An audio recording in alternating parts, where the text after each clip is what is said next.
So the issue of generational change, it can be the hardest transition to make in a family-owned business, particularly the wine business. And today we're going to kick off an ongoing series that will address this issue that we can consider important. We're calling it Roots and Clones. And today we're going to converse with the prominent Peju family as its members and leaders discuss the handoff from founder to the next generation of leadership. And incidentally, this is the premiere of this program. We're going to be doing more in this series, and today we're streaming live on ToutSuite.com. So it's also available. The broadcast will be available on demand after the event itself.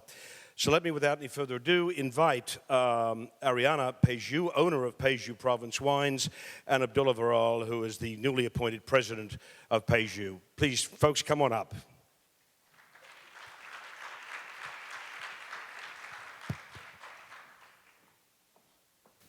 Well, first of all, welcome. Thank you for doing this today. Thank you for having us. All right, and fighting the traffic on 29. Let's kick off. I just want to get a quick idea of division of labor. We've got the owners, or the founders, I should say, Tony and HB, or Tony and Herda. We've got the daughters, Ariana and Lisa, and we'll come to the next generation of leadership in a moment. But how does it all work out right now? What's the mosaic like in terms of who does what to whom? Well, the one great thing about our family business is, since it was very small, my father is very particular about how things are run. Is that good? At times, for me, yes. But overall, it is very good. I mean, he's built a very successful business, and a lot of it has to do with the way that it's run. And, having a family involved in the business, you don't want to have too many people that are in charge or who are the boss and so on. And so we've always had it very clear that there's always one person that makes the decision. And that's? Well, right now that Abdullah is here, it's currently Abdullah, and before it was Abdullah, it was me.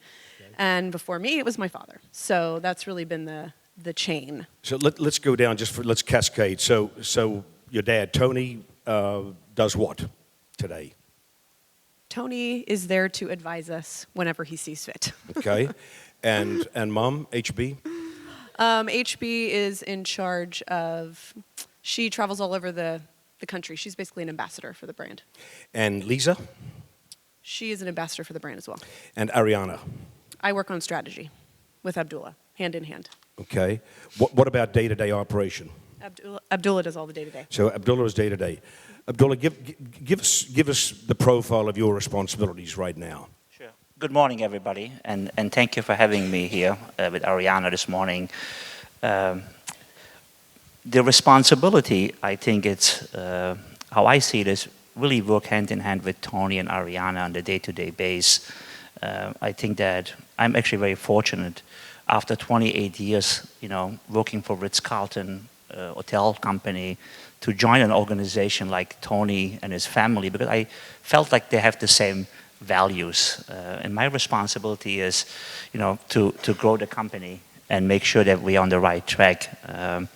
And there's nobody else that I saw after 28 years who would, fit to what I was looking for after retiring with our organization and joining the family. But I think the responsibilities are very, very clear. Ariana talked about it earlier, and sometimes it can be challenging, but what I like about Ariana and Tony is they're very open-minded, and that helps me, because I think I always saw Tony previously, he was always a very big dreamer. Tony always dreamed, and I know Tony for almost 20 years. So he was always a big dreamer. He continued dreaming and dreaming, but many of you might know him. He started very, very small, out of his garage. And I like that about Tony, because he was dreaming and he started very, very small. And what I liked about him, he's still working every day. He comes every day, most of the days. He still is there to support me and Ariana and advise me, because I really don't know much about the wine business. I know about hospitality. I know about the human resource point. So I am actually looking forward to see Tony and Ariana every morning. And we have a schedule. We get together once a week on Tuesdays. We have lunch together.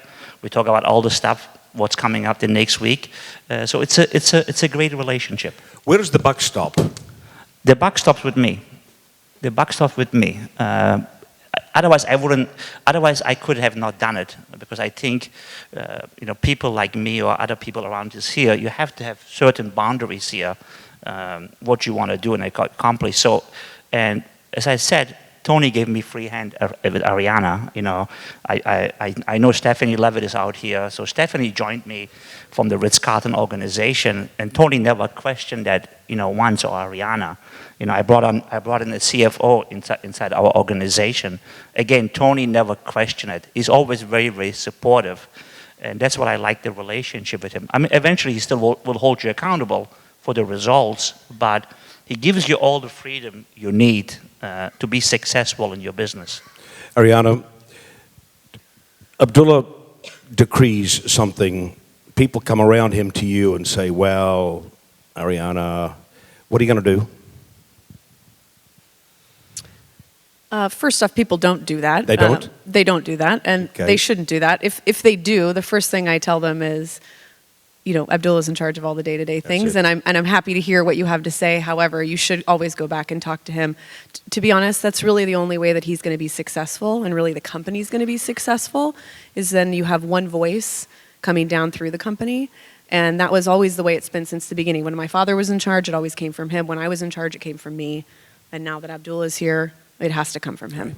I want to go back to your parents. When the winery was founded, did they have a vision or a dream for what the winery was? I want to get the starting point. What was the vision or the dream at that point?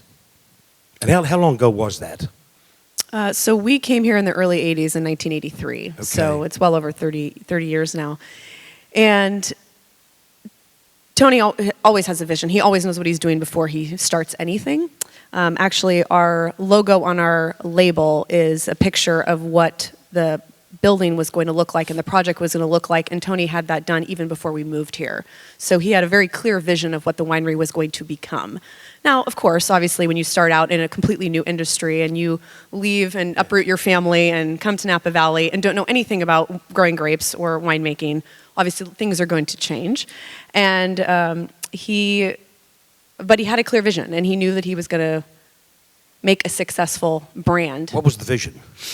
The vision was to create a successful winery and make great wines in Rutherford, and to provide a great experience for people and sell direct to consumer. And make a lot of money in the process? Not necessarily. Not necessarily. Abdullah, you're shaking your head. Making money is just a result. I think that will eventually come. But I don't think that was Tony's vision, how he started off. That's not my vision. That's just a result at the end game. But that's not why I'm here. That's not why Tony started the business.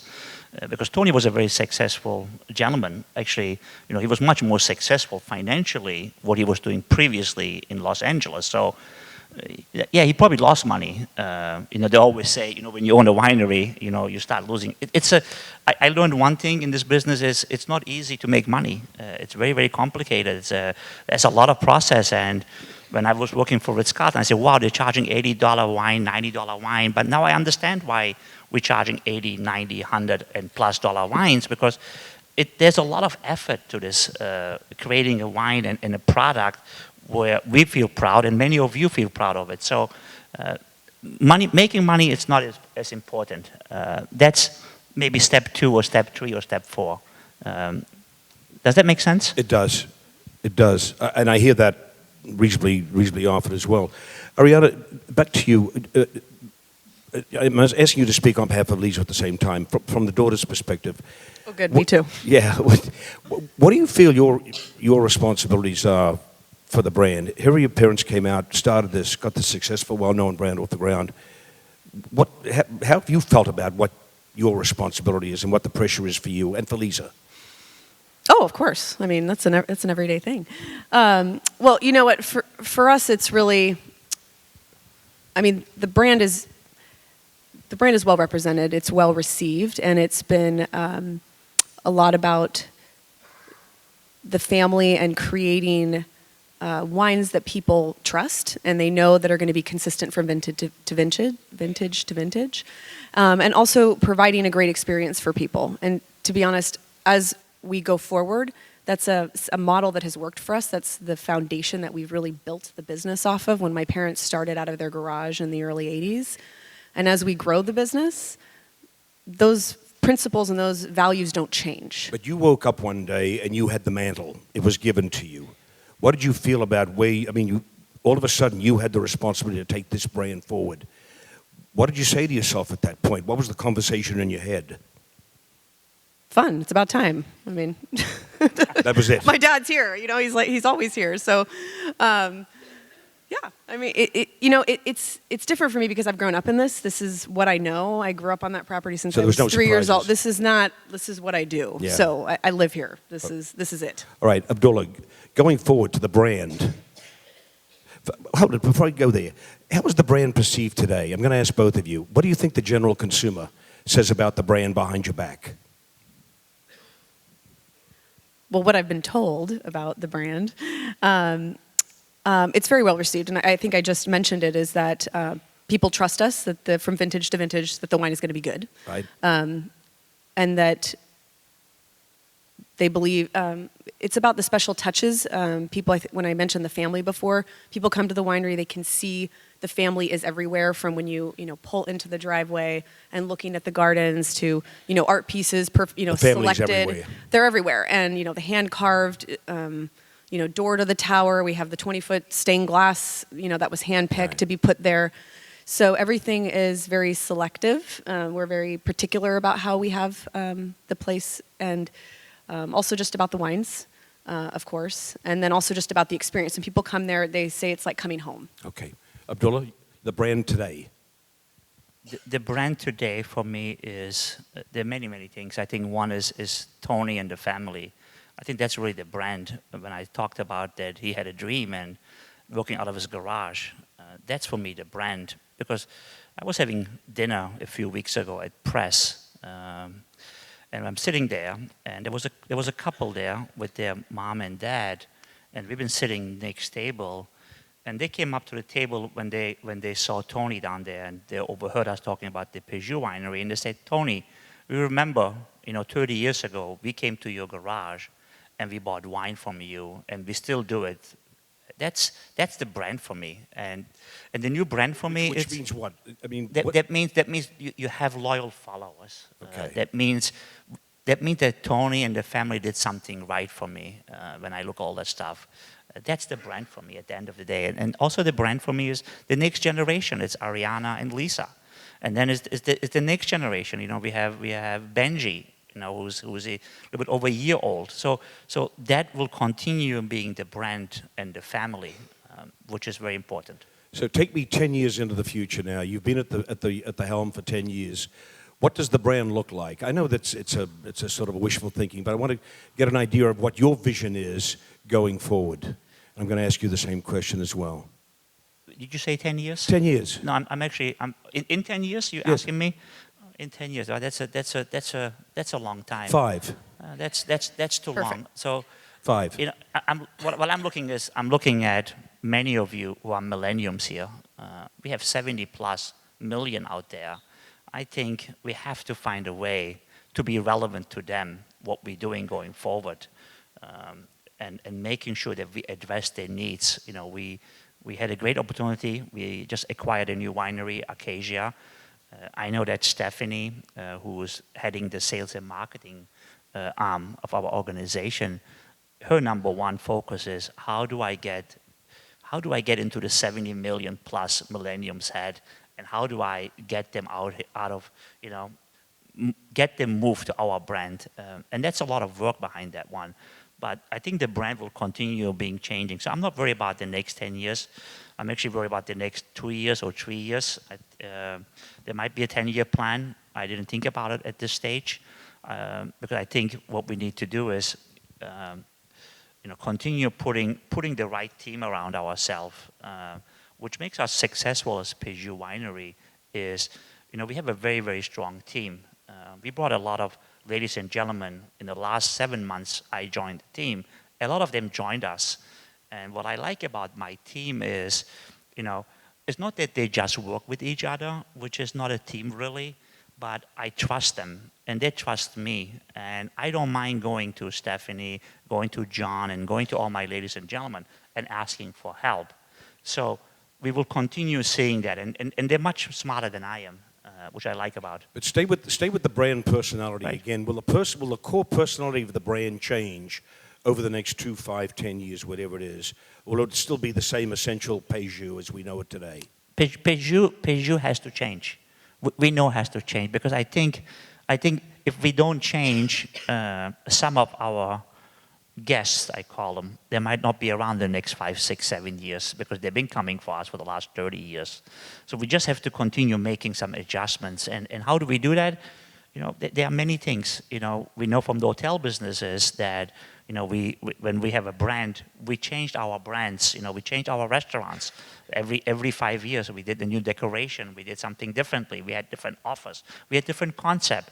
One of the things we are talking right now at the Peju Winery is, you know, the tasting room we have, it's probably not the most appealing for the millennium. So we are actually spending a lot of time and energy. What do we need to do to go further with the millennium? Because that's who will determine the brand going forward. It will not be me. We will continue listening to their needs. Ariana, same question. Take me out 2, 5, whatever it is. The basic personality of the brand, what will it look like? I mean, to be honest, we've all heard this saying, if something isn't broken, don't fix it. And to me, that's how I view this. And for 33 years, we've been operating the business under these certain values. The values being, again? It's about the quality of the wine and the experience for people. And, you know, we're very fortunate now to have Abdullah with his experience coming from the Ritz-Carlton to really help sharpen our hospitality and service skills. Sharpen.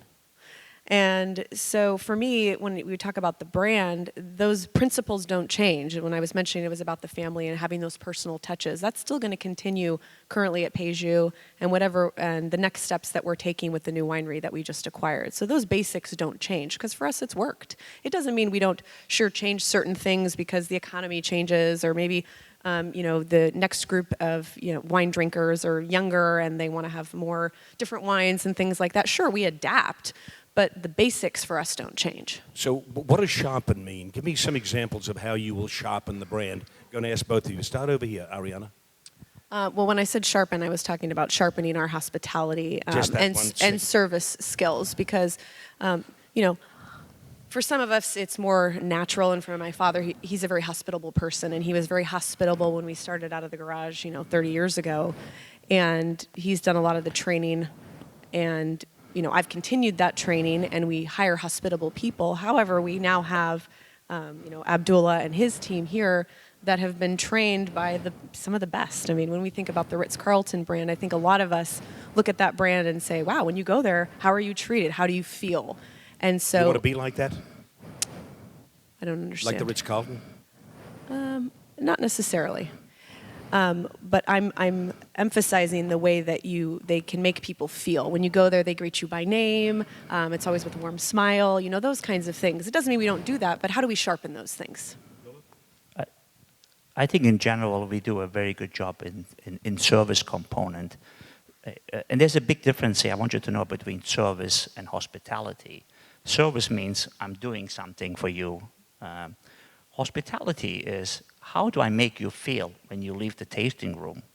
And that's you know, and that's where most of us, we cannot do the leap. And that's what we working very, very hard and very, very smart at the Peju Winery. How do we make that leap between the service component and the hospitality component? As I said, service is, I'm going to do something to you, I'm going to sell you a bottle of wine, and you will be still happy and you will still leave the Peju Winery. But hospitality for me is, how do I make you feel at the end of the transaction? And that's many wineries, many hospitality companies are struggling with that. You know, they think they're very good in the service component, but they have to be much better in the hospitality component, because, and Ariana said we don't want to be like the Ritz-Carlton, and she is right. But there's a lot of learning. There's a lot of learning I learn. I learned, you know, certain things from certain wineries. Learning will never stop. And some of them I like, and some of them I will adopt. It's the same with Ritz-Carlton. What is important with the hospitality is, in the winery business, I think it's the 3 steps of service. or the three steps of hospitality, which is very, very important. And that's what Ariana talked a little bit earlier about it. When you do come in, we like to have a name recognition if we know who you are, because sometimes people call in advance. We want to make sure that we provide you the hospitality. We want to anticipate your needs, and then we want to give you a fun farewell. We want to treat you. That's what Ritz-Carlton did very well. Is we want to treat you like you're coming to my own house. When you come to my place, okay, I invite you as my guest. I open up the door to you, right? I take your coat. I give you the best place in my living room. I serve you coffee. I ask how you are, your family, and when you leave, I hug you, I kiss you, and I ask you to come back. So how will that translate to the tasting room experience then specifically? We're not there yet. We're not there yet. You're tooling that? No, we're not there yet, because we do very good in servicing. We do very good. All of you do very well in servicing. But that leap, that takes years to get to that leap. So we're not there yet. But we eventually will get there. What were the first 3 changes you made? How long have you been with Peju now, Abdullah? 6 months. What are the first 3 changes you made? I think the biggest change I made is really to put a team around me that I can trust. I had a strong team up there, but a team doesn't mean there are 6 of us and we all work together. That is not a team for me. So I had to make sure that I had ladies and gentlemen on my team who I can trust. I like to go to my team and ask for help. That's very, very important, because if you don't have that relationship as a president of the company or as the CEO of the company, that's not good.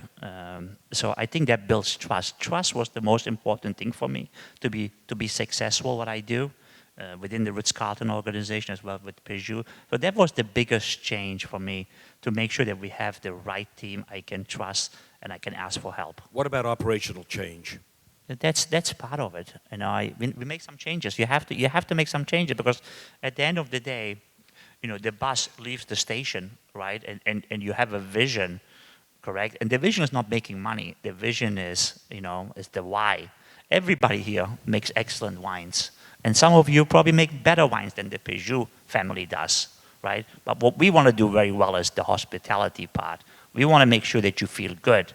We want to make sure that you come back. When I talk about that, it's very, very important. One thing is very, very important is we just got a puppy, okay? We just got a puppy. And the puppy is now 15 weeks old. And I know some of you have puppies here, winery dogs. But I sat together with Stephanie and said, what do we do? How do we get back to the community, right? One thing is important, that our end goal with the puppy is that we like to certify him as a therapy dog, okay? I want this puppy to go out as a therapy dog and spend time in children's hospitals, spend time in other areas where children are involved.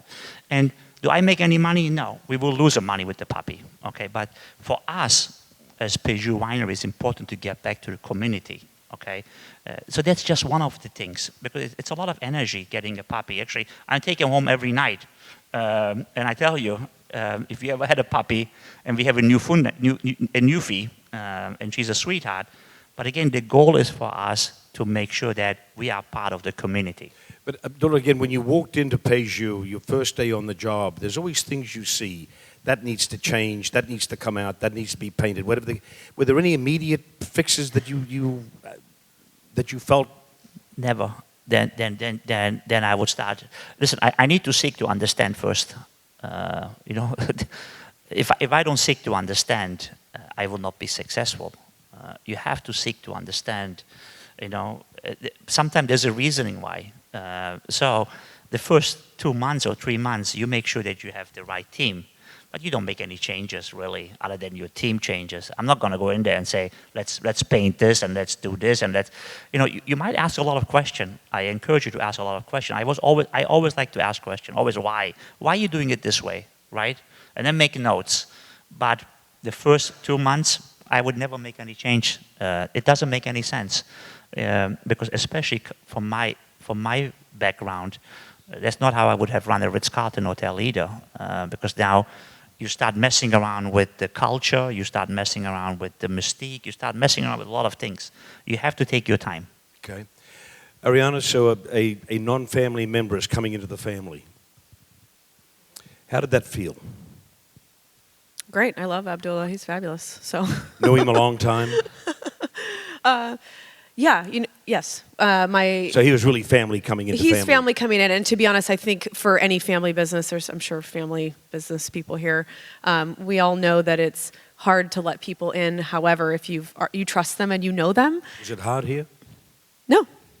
No, it wasn't. I mean, we didn't know each other very as well, obviously, as my father did, but we have great rapport. He's very smart, and also we look at the business the same way. And I think whoever you select, if somebody's going to do what we're doing, is somebody that has the same values that we do. And as long as those are aligned, there's really no reason to be scared or to have things not work out. Otherwise, then you've made the wrong decision. What about within the winery, amongst winery staff overall, when the news was announced that Abdullah was joining? What was the vibe in the winery? You know, we have a great relationship with all of our people. We make a point to know everybody and spend time because we're in the winery every day. And we have an open door policy, and so people come and talk to us, and we're very honest with them, and we say this is something new, and here's why we want to do it, and here are the reasons. And we know that change can be hard, and some of you are better with change than others, and some of it, it will be harder for some of you. And we just want you to bear with us, and it's the change that we're going to make, and we hope you agree with it. And Abdullah, you came from, I know Ritz-Carlton from Atlanta from day one when the first property went up. It's still a tight organization and a regimented organization, then acquired by Marriott. So you're coming from a very corporate environment, a dramatic shift into a small family environment. Any concerns or fears on your side, or any? I am actually surprised that I stayed with Ritz-Carlton for 28 years because of that reason.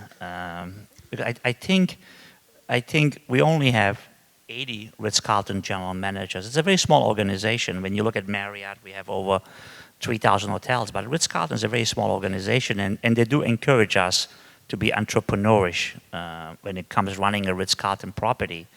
So no, I think I like what I see. I think we are. I like what I see, what we do at Peju Winery. So I don't have any issues with that at all. I think it's because as a Ritz-Carlton, I was running my own property. The day-to-day operation, we all have to report to someone eventually, but I don't see any major changes between the Ritz-Carlton organization, how I run my hotel, and running the Peju Winery. At Ritz-Carlton, you might have more resources, so you could reach out. We don't have all the resources here. Because we are a small winery, like many of you. So you have to get your own resources. With Ritz-Carlton was just a phone call. Over here, it's a little bit harder. But I think, again, if you have the right team who you can trust and they trust you, then that's an easy one. So by your own admission, the buck stops with you. Going forward, how will you know you have succeeded as the president and in a sense the leader of this organization, this company? What will success be for you, and when will you know it? How will you know it? That's a harsh word you're using. The buck stops with me. I never use that word. But the decision making is with you. I think it's the decision. Everybody makes their own decision. Everybody makes their own choices. What success for me means? The one thing I'm always worried about is, and that's how I measure success is, will I make payroll in 2 weeks? I think the livelihood of the ladies and gentlemen give me always concern, and that's very, very important. I think that's how I know I'm successful. It doesn't matter if we bought Acacia or we're buying something else, etc., etc. That's just part of it.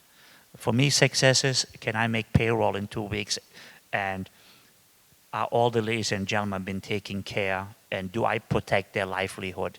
That is the number one thing, how I measure my success on the short time.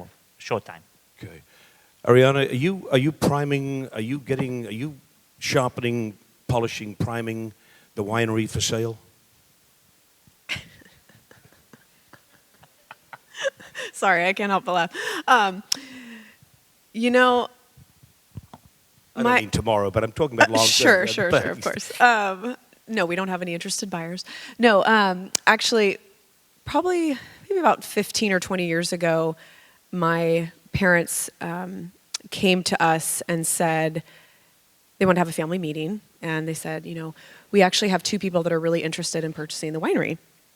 And my parents have never pressured us to work in the business. We've just grown up there. And like I said, it's what I know. And I've lived there my whole life. So they came to us and said, so what do you think about this? And we're really considering it. And we both looked at each other. We never really talked about it. We're like, are you crazy? We're going to work here and run the winery one day.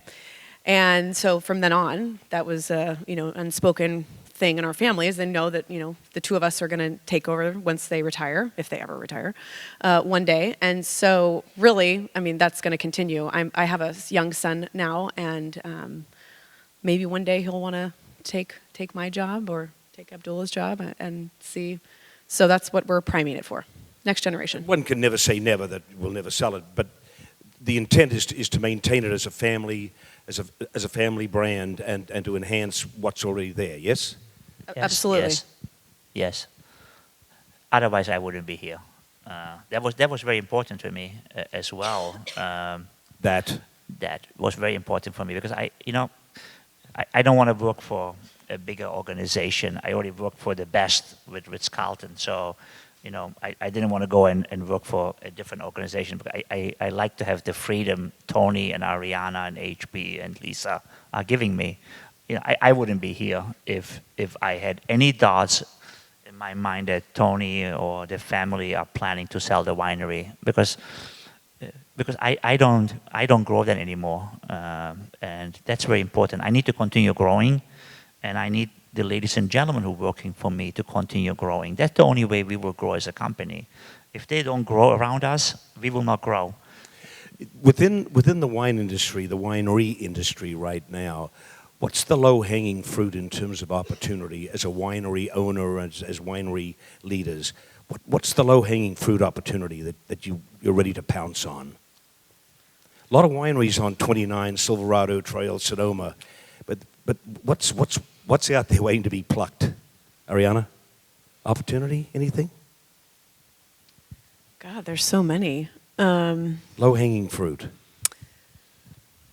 Yeah, I'm Abdullah? answer that. Yeah, I think low-hanging fruit. I noticed that you have a lot of opportunities in wineries like us to continue driving top-line revenue, and there are low-hanging fruits for me. I think that we are taking a look at how are we running the wine club. Is that we should run like we started running 30 years ago? How are we going to continue running tele sales? There are low-hanging fruits for me. Are we leaving money on the table right now? I think we all do. To be honest with you. We all do to a certain extent, but I think sometimes we're too afraid to maybe say, you know what, we're selling this wine for 65, but maybe in next year, because the labor goes up, the product goes up, and we want to, put all our emphasis in there, because we want to take care of our ladies and gentlemen, we want to offer them benefits. I think sometimes we're afraid to say, you know what, let's maybe go up from $65 to $69 a bottle of wine. I think we have that perception sometimes that we don't want to make that change. But I just spent some time this morning with my chief technology officer, and she just joined our brand as well. And there's a lot of low-hanging fruit for a company like ours, which is a very small company, and all the technology out there she brought up to my attention. So marketing technology? Marketing technology, how do you host emails, how do you host servers, how do you deal with cloud, and so on and so on. So I'm actually having dinner tonight with her and Ariana and Lisa and Tony. Is she from the wine industry, or did you bring her from outside? She's from the hospitality industry. And then after that, she left, and she was a consulting for a big firm out of San Francisco, and I knew her for a long, long time, and I asked her to join me. But I felt like that there are low-hanging fruits in that area in technology, and so that was important for me to address that one. But we also know there are low-hanging fruits in the wine club, telesales, tasting room. there's a lot of low-hanging fruits out there. We just have to grab them. But I think you have to do it step by step, because if you start doing all at once, that will be maybe too much, and you will not be as successful as you want to be. Did you bring anybody in from Ritz-Carlton? A lot of ladies and gentlemen, yeah, a lot of them. I brought a lot, yeah. Because as I said earlier, people, or they want to be trusted, and I need to trust them. Trust is the most important thing for me, running an organization. If you don't have that trust, then I think you will start having a very hard time. If you don't trust your winemaker, you will have a hard time. If you don't trust your CFO, you will have a hard time. So you want to make sure, life is too short, you want to make sure that you have the right leaders in your organization. They can trust you, and you want to make sure that you also have the best interests for okay? You want to make sure that. But you also want to make sure they trust you and you trust them. That's the most important thing for me to be successful, the trust component. Questions from the audience. We have 2 minutes here. Any questions from the audience? Yes, down the front. Repeat the question, Abdullah, please. Can you repeat that for me? Yeah. The question is, wine is an intimate experience. As you grow and you become, in essence, a mass producer, how do you still maintain that sense of intimacy, right, as a brand and with your consumer? And do you lose it? Ariana? I think, yeah, that's a good question. I think, but you do want to get bigger, yes. Yeah, but you have to get bigger, smarter. You cannot be foolish. I can go ahead and start applying to increase the Peju facilities case good if I wanted to, right? I mean, you have to go to a lot of money. You have to do it, but that's not. I don't want to touch that. I want to stay with what we do at Peju. That's my flagship winery.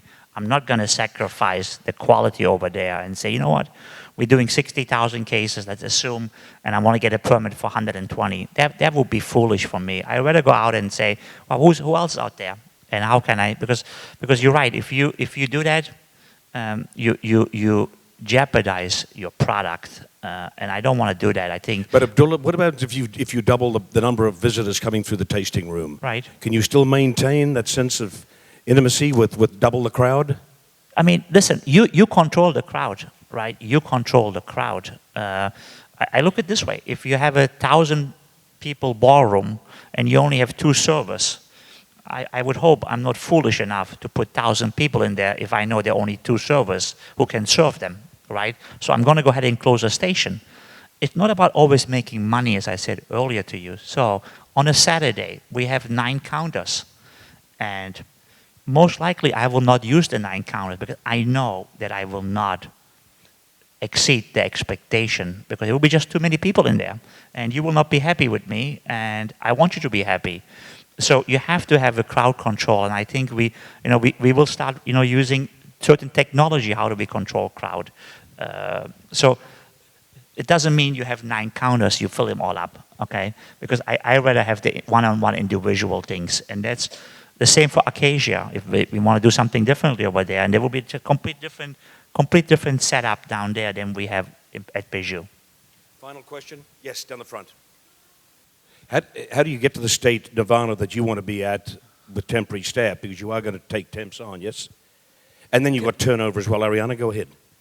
Well, typically for our business, we're typically very busy, especially in the summer months, just like most of you. We don't hire temporary staff. And we have always made that choice that maybe we have a higher payroll in the winter months, but we tend to hire people and then keep them, and we train them, and we tend to pay them well so that they can stay. What about turnover?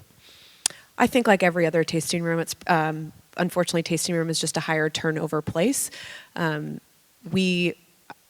can't speak from other people. Ours, obviously I would like it to be less. However, though, but to answer your question, as far as for this summer for us, we don't hire temporary staff. So we really invest in the people, we train them, and give them the expectation of what we expect of them, hospitality-wise. But Abdullah wants to go to another level of service. How are you training to get to that level of service? Again, it's not service, it's hospitality. Sorry. And I think how do we get there? As you asked me how many ladies and gentlemen you brought from Ritz-Carlton, We have a few. What I always like about Ritz-Carlton is we did such a great job in training them. We have a lady who runs my HR. She is with Ritz-Carlton. She was with Ritz-Carlton, but we started doing different things now. We start having a different orientation for them. I'm going to give you an example. When you come and join us, correct? The first day, you will be spending time with me. First of all, you wouldn't be selected if you wouldn't talk to me. But I want to make sure that you believe in what I believe. If you come to me and say, Abdullah, I have 2 children, I need the money, I need to pay my mortgage, I'm not going to hire you. I'm not going to select you. The reason is because you will leave me. As soon as somebody else will give you $1 more, you will leave me, and I'm not going to select you, okay? I'm only going to select you if you believe in the vision I have for the organization. It's all about beliefs. And if you do that, on your day 1, you and I will spend time. Okay, on the first week, you, me, Ariana, and Tony, we will have lunch together. Okay, we will sit together. We go to one of the restaurants. We will talk about you and your family and your needs. Then on day 21, we will have another recap with you. How was your first day, 21 days? How did you do? Everything we told you when we selected you, did we do that to you? Did we give you the proper training? Did we give you all the tools you need to do a great job?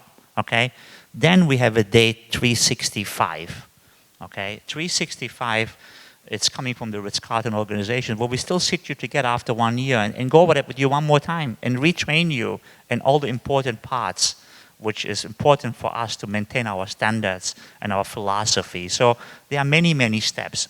It's all about selecting the right ladies and gentlemen. If you do a good job with that, as an owner or as a president or as the guy in charge person, but you have to be involved at the end of the day. We don't hire anybody without me talking to that person. But I want to make sure that we have the same vision. Otherwise, you will have turnover. And sometimes you have turnover. We cannot help it. That happens as well. So if somebody has turnover, that does happen. Ladies and gentlemen, would you please put your hands together for Ariana and Abdullah? Thank you very much, guys. Thank you for having us. Thank you.